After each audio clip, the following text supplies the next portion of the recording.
گمراہی کے گڑے میں جا رہی ہے. اسی لیے رمضان کے بعد بھی اپنی زندگی بربادی کی طرف لے کے جاتی ہے. اگر کوئی شخص ہے جس کے پاس مال ہو, وہ حج نہیں کرتا اور وہ کہتا ہے کہ مجھے میرے لیے دعا کیجئے اللہ توفیق دے کے حج کروں.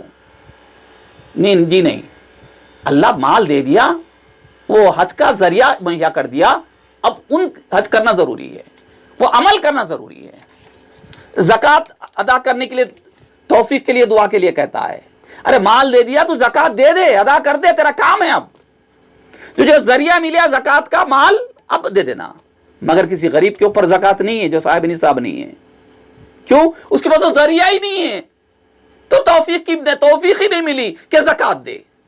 اگر کسی شخص کو پیر ہے, اچھے خاصے پیر ہے, نماز میں اون کھڑے سکتا ہے اور نماز میں قیام کرنے کی توفیق ملی, کسی کو پیر ہی نہیں ہے, اس کو قیام کی توفیق نہیں ملی. میری بات کو ذرا غور سے سمجھیے بھائیو, بزرگ, دوستو. آج امت مسلمہ اللہ کی دی ہوئی چیزوں کو, اللہ کی دیے ہوئے اسباب کو, جو اعمال ہم کر سکتے ہیں, بہت سے اعمال ہیں جو کر سکتے ہیں, لیکن ہم ان ذرائع کو غلط طور پر استعمال کر کے ناشکرا پنا کرتے ہیں اور الزام اللہ کے اوپر لگاتے ہیں کہ اللہ توفیق نہیں دیا, جبکہ اللہ تعالیٰ خود پورے ذرائع مہیا کر دیے, رہنمائی کر دی, ہدایت بتا دی کہ نماز پڑھنا فرض ہے, ہدایت مل گئی. ہدایت پا لیا کہ نماز فرض ہے, قرآن پڑھنا ضروری ہے, ہدایت مل گئی. اب ذرائع مل گئے, پیسے بھی ہے, قرآن بھی خریدا, زبان بھی آتی, اب نہیں پڑھتا ہے. وہ توفیق کے ذرائع کو استعمال نہیں کر کے خود اپنے آپ کو گناہگار بناتا ہے. اللہ کے رسول کی حدیث کو نہیں خرید کے, نہیں پڑھ کے اپنے آپ کو گناہگار بناتا ہے, جبکہ اس کو پڑھنا آتا ہے. اللہ علم دے دیا, پڑھنا سکھا دیا, چاہے کوئی سی زبان میں اس کو کتابیں مل جاتی ہیں. آج اللہ کے فضل و کرم سے کتابیں موجود ہے, لیکن عمل نہیں کرتا تو اس کے آگے بڑھ نہیں پاتا. آج آپ ذرا غور کر کے دیکھیے ماں اور بہنوں, کس طریقے سے آج ہماری نئی نسل اس طریقے سے رمضان کے اندر تقوی کی زندگی گزارتی ہے اور رمضان کے بعد تقوی سے دور ہو جاتی ہے, بیائی کے چیزوں کو اختیار کرتی ہے, جبکہ وہ ذرائع کو اختیار نہیں کرنا چاہیے, جبکہ وہ چیزوں سے دور رہنا چاہیے. اسی لیے اشرف علی تھانوی رحمۃ اللہ علیہ اچھی بات فرماتے ہیں, جب کوئی گناہ کا ارادہ دل میں آ جائے, اسی مقام پر بیٹھیے, اٹھیے مت, گناہ نہیں ہوگا. اور نیکی کا جب ارادہ ہوتا ہے تو جلدی سے اٹھ کر اس کو عمل کے اندر پہنچ جائیے, عمل ہو جائے گا. یہی آج ہمیں کمی ہے. رمضان کے بعد آج ہم نیک کاموں کے لیے حرکت نہیں کرتے, نیک کاموں کے لیے دوڑتے نہیں, نیک کاموں کے لیے آگے نہیں بڑھتے, اور گناہ کے کاموں میں آگے بڑھتے ہیں, اور گناہ کے چیزوں میں ملوث ہو جاتے ہیں, اور اللہ کی ناراضگی سبب حاصل کر لیتے ہیں, اور اللہ کا عذاب کے قابل ہم بن جاتے ہیں.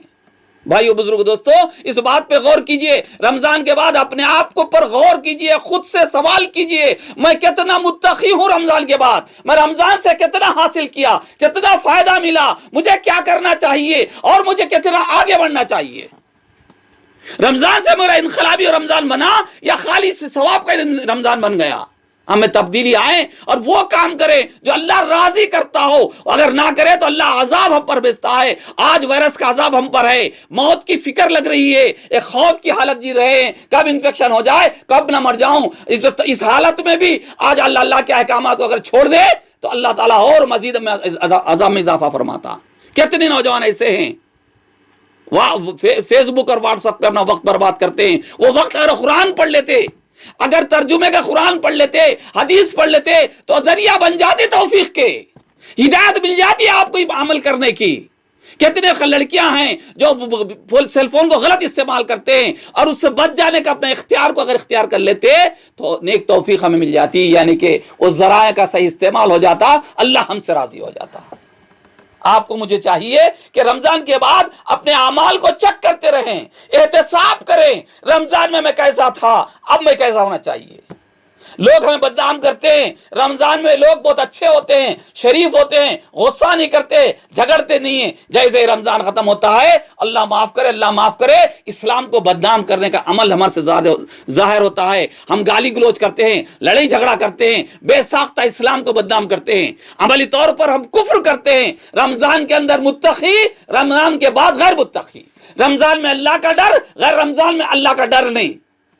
ایسی شریعت ہم اپنی طور پر تیار کر رہے ہیں جو قیامت کے دن ہم سے سوال پوچھے گا اللہ تعالیٰ, کیا میں ایسا تمہیں حکم دیا تھا کہ رمضان میں مجھ سے ڈرو اور غیر رمضان میں مجھ سے نہ ڈرو. تو اس وقت ہمارا کیا جواب ہوگا؟ بھائی اور بزرگ دوستوں، اس بات کو لوگوں تک پہنچائیے، سبسکرائب کرائیے تاکہ وہ بات ان تک پہنچے، اصلاح کر سکے، توبہ کر سکے، رمضان کے بعد کی زندگی بھی وہ اللہ سے ڈر کر زندگی گزار سکے اور اللہ تعالی ہم پر رحمت نازل فرمائے، ورنہ اللہ کا عذاب ابھی کئی قسم کا ہے، وہ عذاب کئی ہم پر مسلط نہ ہو جائے اور زیادہ نہ ہو جائے، ہم گھرے ہوئے پریشانیوں میں وہ سارا کا سب اللہ کا عذاب ہے۔ اس بات کی فکر کیجئے، بہترین اولاد وہ ہے، ذرا میں آپ کے سامنے بات رکھ دوں، بہترین اولاد وہ ہے جو ماں باپ سے محبت کرتی ہے۔ محبت کی نشانی یہ ہے کہ ماں باپ کو فائدہ پہنچائے، ان کو آسانی دے، اس لیے کہ جب نیک اعمال ماں باپ کرتے ہیں، ماں باپ کی اولاد کرتی ہے تو اللہ تعالیٰ ان کے ماں باپ کو بھی اس کا ثواب دیتا ہے۔ اور بہترین اولاد وہ ہے زندگی میں بھی ثواب پہنچاتے ہیں، مرنے کے بعد بھی ثواب پہنچاتے ہیں۔ کتنے لوگ ایسے ہیں احسانات سے مزین، احسانات سے لدی ہوئی شخصیتیں جو ہم پر احسان ہی احسان کر کے رہے، ماں باپ ہیں ان کو یاد تک نہیں کرتے، نیک اعمال تو کرتے تو کم سے کم ان کے اعمال میں پہنچ جاتے، ان کے اعمال نامے جاری ہوتے، ثواب جاریہ کی شکل میں پہنچ جاتے۔ کاش ہم اپنے ماں باپ کو بھی فائدہ پہنچانے والے بنتے، رمضان کے بعد بھی نیک اعمال کرنے والے بنتے۔ وآخر دعوانا الحمدللہ رب العالمین۔